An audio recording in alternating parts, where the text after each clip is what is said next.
Logging is an interesting, but somewhat depressing topic for me. I love forest preservation, but I do love a good scary story from the woods. Welcome back to the swamp, my friends. Today we're going to be sharing some creepy and downright strange logging horror stories. As always, if you have a story that you would like to share in a future episode, be sure to submit your story at swampdweller.net or the email you can find in the description down below. I would love to share your stories with everyone here in the swamp. Now, without further ado, let us jump right into these creepy logging horror stories that'll creep you out tonight.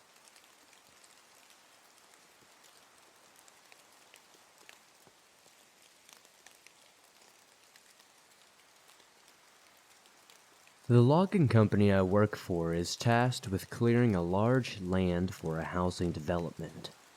While walking the ground, I spot several hickory trees grouped together.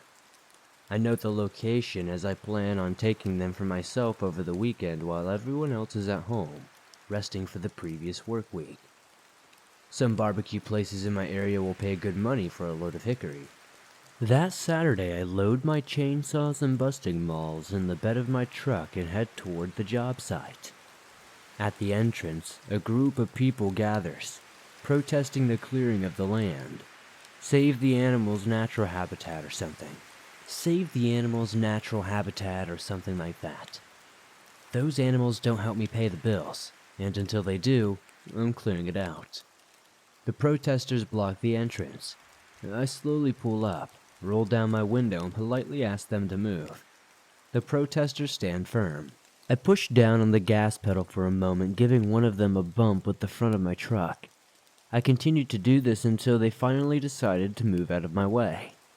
I creep into the entrance, continuing to push protesters aside with my truck. The last protester screamed in my window, "These trees give us oxygen and provide habitat for thousands of animals." "Screw the animals," I said as I spit in her face, quickly driving away before any retaliation could take place.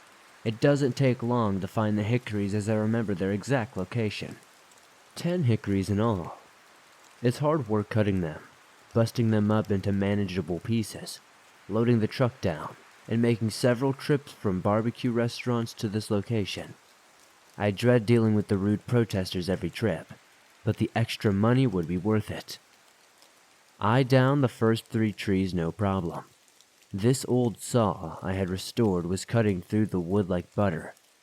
I was ready to lay down the 4th hickory when I got distracted by movement in my peripheral vision. During this distraction, the saw kicks back, almost tearing into my leg. I dropped the saw. I looked down to see a rip in my jeans where I saw the blade caught it. That was too close, I say aloud, my heart racing from the close call. I spin around, ready to scream out profanities and belittle the little jackass protester that distracted me and almost led to the destruction of my leg. To my surprise, no protester was in sight, only a giant buck. Its rack was huge, 14-pointer at least. I'm an avid hunter and I don't think I've ever even seen one this big. If only I had my rifle handy. I'd have a nice head to mount on my wall, and some nice meat for the freezer. Then something unexpected happened. The buck's eyes started to glow red. I investigate them, almost hypnotized by the red glow. I was in such a trance, I didn't hear the snap and pop of the now falling tree behind me. The tree glanced off my shoulder and into the side of my knee, collapsing me to the ground. The massive tree was still on top of my leg, pinning me to the ground. I let out a scream that I thought for sure one of the protesters would be able to hear. But after laying on the ground for several minutes in pure agony, it became clear they had not heard me. I began to assess the damage. My jeans were beginning to turn red from the blood. I stick my fingers into the rip previously caused by the chainsaw and rip the jeans. I continue to tear away at the fabric until only the seam connects the lower part of my jeans to the upper part. I roll the jeans up as tightly as possible, the flesh tender to the touch. I get the jeans just above the knee, and I can now see the bone protruding from my skin just below the knee. I get a slightly light head and must turn my head away, the sight of blood and bones sending a sickening feeling through my stomach. I must try hard not to vomit or pass out. I try yelling again. I scream until my voice is hoarse, but no one can seemingly hear me. No one is coming. I can't lay here for 2 more days, pinned under this tree, waiting for my friends and coworkers to come. I must do something. I plant my free foot on the massive hickory and began to push. The tree trunk starts to rock back and forth with each thrust of my leg.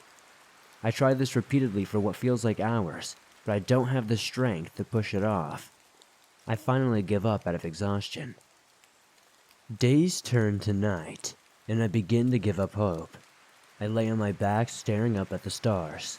This would be peaceful if not for the throbbing pain in my lower leg. Finally, I pass out. I'm not sure if it was from exhaustion or blood loss, but I welcomed it. I woke up to a sharp pain shooting up my leg. I sit up to find myself surrounded by a pack of coyotes. One gnawed at my exposed bone while another lapped up fresh blood now pouring from my wound, nipping at my crusted over scabs like I had not eaten in months. A pop sends a shockwave of pain through me as one of the coyotes sinks its teeth through my hard exterior of my bone. A swift kick to the head of one of them sent a few of them in retreat, but they continued to hover around, licking the blood from the fur around their mouths, waiting for me to slip back into unconsciousness so they could finish their meal. Not tonight, assholes. I'm not giving up that easy. The rest of the night was spent trying to roll the massive tree off my leg until I gave out. I would rest for a while and try again, all while keeping the coyotes at bay. Just before sunlight, I heard massive footsteps in the distance that sent the coyotes into a panicked run as they disappeared into the forest. Help! Please help! I try to yell, trying to get the attention of whatever was causing the footsteps. That's when the buck from before appears from behind the trees and walks directly up to me. The buck is standing over me, peering down at me with those glaring red eyes. You did this to me, didn't you? The buck lets out a snort in response to my question. What's next? The buck turned its eyes to the sky as 5 vultures circled. I'm sorry, I don't want to die. Tears are streaming down my cheeks. I'll quit the logging business. I'll never cut down another tree if I live. Please help me. The buck tilts its head to the side as if it was contemplating whether I should live or die. It lets out another grunt. His eyes, red, begin to glow brighter. My light begins to fade as darkness overtakes me. I wake up several days later in the hospital, part of me hoping that it was only a nightmare, but the notion is ripped away at my absence of my leg, amputated from the knee down. After recovering, I went home and sold my chainsaws, busting mauls, axes. I even sold my wood-burning grill and got charcoal. I'm not sure where the local barbecue restaurants will get their wood now, but it sure as hell won't be from me.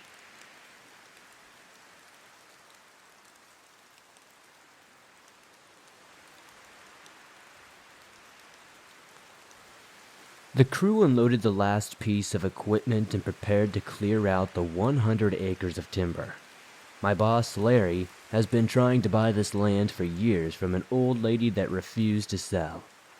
Over the years, the two began to be very hateful towards each other. I went in with him on many attempts to talk to this lady about selling the land. She politely told Larry to leave. When he refused and continued pitching his proposal, she disappeared into her house. Larry paced in front of the door a few times, visibly aggravated at her disappearance and the fact that she wouldn't hear him out. A few moments later, she came back to the door with a broom in hand. Leave, or I'll hit you. Ma'am, we both know you're not going to hit me. Please hear me out. A loud thump grabs my attention as I look up to see the business end of the broom go across Larry's head. He blocks the second shot with his forearm before fleeing off the porch and back to his truck. A few months go by. The old lady, I found out her name was Grace, passed away. Someone broke into her house and put a knife to her throat. The police described a brutal scene of furniture overturned, blood-soaked carpet, and the lifeless eyes of Grace staring back at them. The knife had cut so deep it had almost decapitated the poor woman. After months of investigation, the case went cold with very little evidence being left behind from the killer. The bank took possession of her land. Larry contacted the bank and purchased the land from them. Of course, the thought of Larry committing this gruesome crime has crossed our minds. It seems out of the ordinary for Larry. He seems like a genuinely nice guy outside of work. 100 acres is enough for him to make a nice profit, but hardly enough to kill over, right? Other than the half acre the woman's house sat on, the rest was nothing but forest. 99 acres of timber for the crew to harvest and sell. Despite the rumblings of the crew and the town thinking Larry would do something so brutal, our crew eagerly began working and clearing the timber. For the first week, everything went as expected. When the team and I started to notice things we couldn't explain. Small things, at first. All 5 of the gas canisters that held the fuel for the chainsaws were tipped over, causing the fuel to leak out into the ground. Plug wires removed from the spark plug, a cut pull cord on a chainsaw, several things that would halt work but not stop us from fixing the problem and continuing within minutes. Things quickly escalated. We returned from lunch and someone had drained the coolant from our knuckle boom loader. I had inspected the machine myself that morning and knew that there were no leaks, and it was full of coolant. That caused the loader to overheat and break down, effectively stalling our work for weeks until it was fixed. Once again, things escalated even more. My coworker Billy and I worked together for almost a decade cutting timber. We had become close friends. Our wives were friends as well, and we hung out quite often outside of work. Knowing him well makes what he did next out of the ordinary. On this day, everything seemed normal. One luxury we didn't have in the forest was a working restroom. Sometimes we must do what we must. Billy grabbed a roll of toilet paper from his truck and went out into the dense trees to do his business. Upon return, Billy appeared to be on edge. He looked pale white, and only responded with, "It's nothing. Everything is fine." When asked if he was okay, he then left for the day complaining of an upset stomach, only to call Larry later to inform him he was resigning from his job. This wasn't like Billy. He loved his career. It's all he knew. I tried calling only to get voicemail or send him a text and get no response. As strange as this was, we continued without him. After a hard morning of work, the crew went to a local restaurant for lunch, but I decided to save a little money that day and bring my own. I stayed at the job site to eat my bologna sandwich and a bag of Cheetos. I sat down on a stump and bit into my sandwich, regretting my decision to go with plain white bread instead of the sweet Hawaiian. The sound of a rock hitting the ground grabs my attention. I look up to see the rock bounce a few times and come to a rest at the base of the stump I sat on. What the hell? My thoughts were interrupted by a second rock being launched into my forehead. I looked around and I didn't see anyone. Real funny. Throwing rocks is kind of childish. I looked around, expecting to see one of the guys returning from their lunch. Another rock collides with my chest. This time I noticed what direction the stone came from. I stand up, peering in the direction I believe the rock had been thrown. I see some slight movement coming from behind a tree. I slowly walk up to the tree expecting to round it and see one of the jackass employees I work with screwing with me. Instead, I see the fiery eyes of Grace staring back at me. I stumble backward at the sight of the dead woman, my foot catching a tree root and sending me to the ground on my back. Grace loosened her tense jaw to speak. "Get off my land. Don't touch another tree, or I'll haunt you for the rest of your life. Then, I'll be waiting for you in death." I pick myself up off the ground quickly and run back to my truck, hop in, and peel out, never looking back. More guys left after I did, all having similar stories of their own, but Larry refused to pull the crew and equipment off the land. He paid for it, it was his now, and he would make his money from it. 2 months after I quit, what was left of the crew showed up one morning to find Larry hanging from one of the trees that was set to be cut down. Cops were called, and, in many years, nobody knows if it was actually murder or a suicide. Officially, it was ruled as a suicide, though. If I was a betting man, I would put money on Grace having something to do with it, from beyond the grave. One thing I was sure of, when Larry took his final breath, I know exactly who was there waiting for him.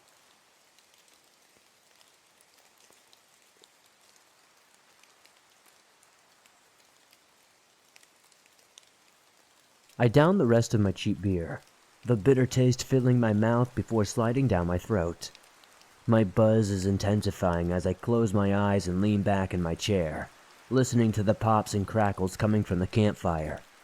Cynthia, my wife, sits beside me, using the dim glow of the flame to catch up on her favorite horror author's newest book. The peacefulness doesn't last as the distant rustling of feet close in on our campsite, followed shortly by our 17-year-old daughter, Trina, and her boyfriend, Cole. It's getting dark. You two don't stray too far from the camp. Don't want you getting lost. While that statement is true, I was more worried about them doing other things.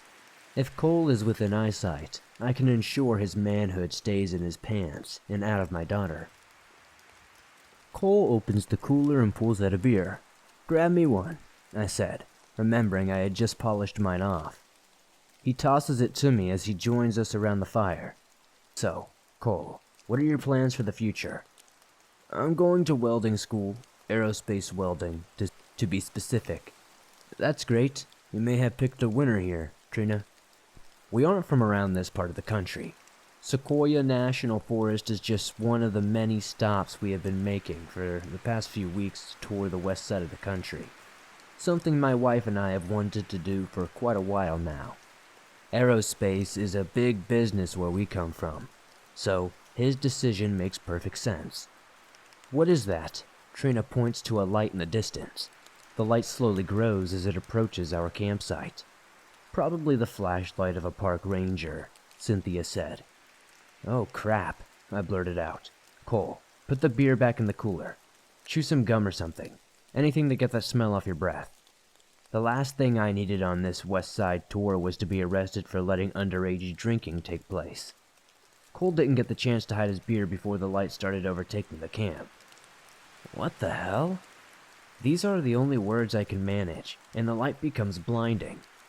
In a matter of seconds, the light engulfs my vision, and that's all I remember before waking up in my chair to a hysterical Cynthia on the phone with the emergency services about our missing children. A search party has been out several hours looking for Trina and Cole. At first, I thought my wife was being overly dramatic, but now I'm starting to worry. My baby is missing in an unfamiliar place to us all. I have no idea where to begin looking. I feel helpless depending on the park rangers and rescue searchers. I should be out looking for her. My thoughts were interrupted by Trina stumbling out of the woodline and collapsing at the ranger's feet. After receiving an IV to help her recover from dehydration, Trina began to explain to authorities the series of events that unfolded after the bright light overtook the campsite. The light was so bright, I couldn't see anything. I'm not sure how it didn't blind us. The light only lasted a few seconds, and I was left looking for Cole with blurred vision. I yelled out for him, but he did not answer. After a while, my vision cleared and I peered around, only seeing my parents passed out in their chairs. I yelled out for Cole again, and this time I got an answer. Cole was standing at the edge of the tree line, beckoning to him. After checking out my parents, making sure they weren't dead, I ran to him, but he seemed different. His eyes seemed glazed over and lifeless. His voice never changed in tone, but I followed him anyway as he took my hand and guided me through the forest. I asked him several times where he was taking me, and he never answered. His grip would tighten around my hand and would continue moving forward. It felt like we walked at least a mile before stopping at an opening of a cave. The ranger pulled me aside, while not interrupting her, and told me he had a strange feeling. He was familiar with this area, and there were no caves within a mile of our map. In fact, there were no caves within several miles of our camp. I didn't want to go in. I tried to turn and run, but something about the cave would not allow that. No matter how much my mind protested, My legs pulled me forward into the cave. The cave was narrow and so dark. Now I couldn't see a single thing in front of me, not even my own hand. I knew Cole was still in front of me though, leading the way. I could feel his presence even though I couldn't see him. After walking deep into the cave, I snap out of whatever trance that brought me this far. I reach a shaky hand into my pocket and pull out my phone. The screen lights up and I press down on the flashlight icon, lighting up the small passage I had been walking down. The light illuminated the wall to my right, where I saw thousands of spiders covering every inch of the wall. I shine the light on the cave ceiling into the wall to my right. More spiders. Every one of them staring at me with those tiny black eyes. I can feel their legs crawling on me. I swat one away, then another. It feels like hundreds of them crawling on me at once. I pull my hoodie off and throw it. I shine my phone light on my body, but I don't see any spiders. The phantom crawling sensation begins to fade, but at the edge of the phone light, I spot something else. Cole? Is that you? My light illuminates Cole's face. He stares back, but it's not the same Cole that I'm used to seeing. He stares at me with 8 black eyes. He opens his mouth, revealing 2 black fangs. His legs hovered above the ground as 8 more long, slender legs sprouted from his back and propelled him upward. Cole let out a wet hiss, and drool sprayed into my face. I dropped my phone at a pure panic and sprinted through the dark. I can feel the squish of spider guts as I place my hands on the walls to help guide my way. I trip a few times in the dark, but adrenaline and fear won't allow me to stop. Finally, I see the light at the end of the tunnel, and I don't stop until I burst from the cave. The warmth from the sun graces my skin. It was close to midnight when I entered the cave. It felt like only an hour had passed, but the presence of the sun told me it was much more. I continued to run in the direction I believe camp to be in. Then I spot the park ranger. Everything from that point on is a blur. "Have you found Cole yet?" Trina asked. I'm afraid not. Cynthia wraps her arms around Trina, trying to comfort her. At dawn, the rescue worker finally emerges with Cole in hand, Trina's phone in his pocket. They rushed a lifeless body to the emergency room. The doctors couldn't find anything wrong with Cole except a small incision in the back of his neck that took a few stitches to close. After he awoke, he was questioned by the police. He doesn't seem to remember anything after that bright light.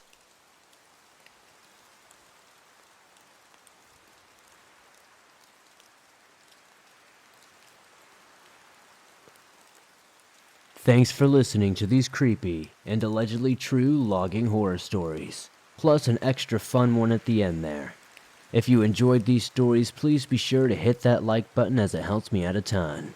The more likes this episode gets, the more YouTube promotes it in the algorithm, and that's incredibly helpful to the swamp. If you're listening to this on Apple Podcasts or Spotify, please be sure to give this episode a 5-star rating, as that helps me grow over there, and it's incredibly helpful to the swamp. If you're new to the swamp, why not join us? Hit the subscribe button and turn on notifications to never miss a new episode, as I upload them almost every single day, and all things natural and supernatural. If you have a story that you would like to share in a future episode, be sure to submit it at swampdweller.net, or the email you can find in the description down below. I'm always looking for fresh, new, scary stories to share.